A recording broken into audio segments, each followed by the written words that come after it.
Hello guys, welcome and welcome to my kitchen channel. आज આપણે બનાવવાના છે સુપર ટેસ્ટી એવો ચટપટો નાસ્તો।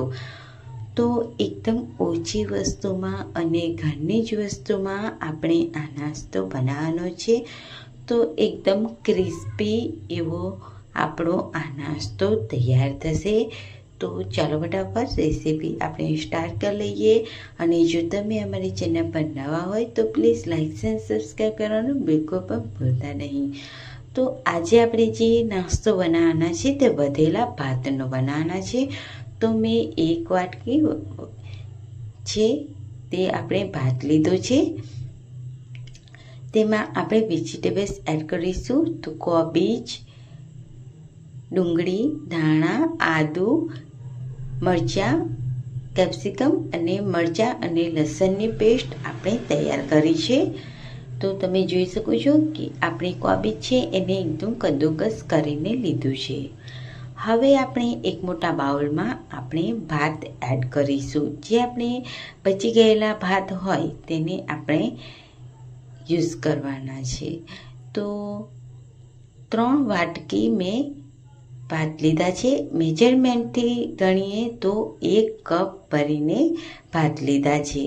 હવે આપણે બધું વેજીટેબલ્સ છે તે એડ કરી દઈશું।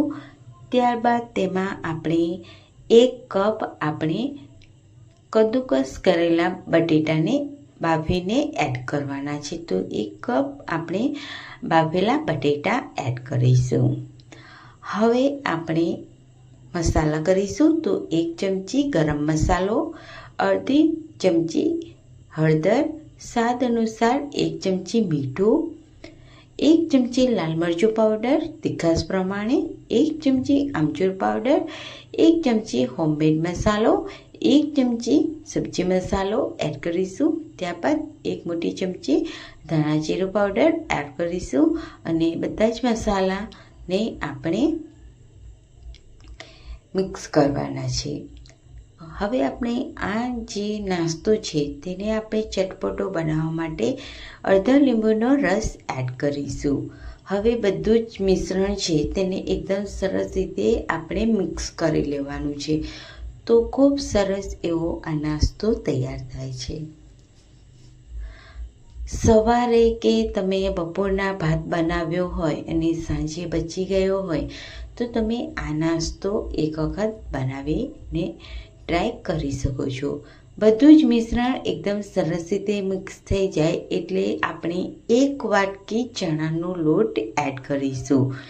લાસ્ટમાં જ આપણે ચણાનો લોટ એડ કરવાનો છે જેથી જે આપણું જે મિશ્રણ છે તે એકદમ સરસ એવું કોટ થઈ જાય અને સરસ એવો આપણો નાસ્તો બનીને રેડી થાય। તો આપણે આજે બનાવવાના છીએ વધેલા ભાતમાંથી નવી રીતે કટલેસ। તો આપણે બધું જ મિશ્રણ એકદમ સરસ રીતે મિક્સ થઈ જાય એટલે આપણે હાથને તેલવાળા કરી અને આ રીતે થોડું થોડું મિશ્રણ લઈ લઈશું હાથમાં અને આ રીતે ગોલ ગોલ ટીકીઓ વાળી લઈશું। તો તમે ટિક્કીઓ પણ કહી શકો, કટલેસ પણ કહી શકો। તો ખૂબ સરસ એવી એકદમ સ્પાઇસી કટલેસ તૈયાર થાય છે। તો મેં બાજુમાં ગેસ ઉપર કઢાઈ મૂકી અને તેમાં તેલ ગરમ કરવા મૂકી દીધું હતું। તો તેલ એકદમ સરસ એવું ગરમ થાય ત્યારે આપણે ટિક્કીઓને ઉમેરવાની।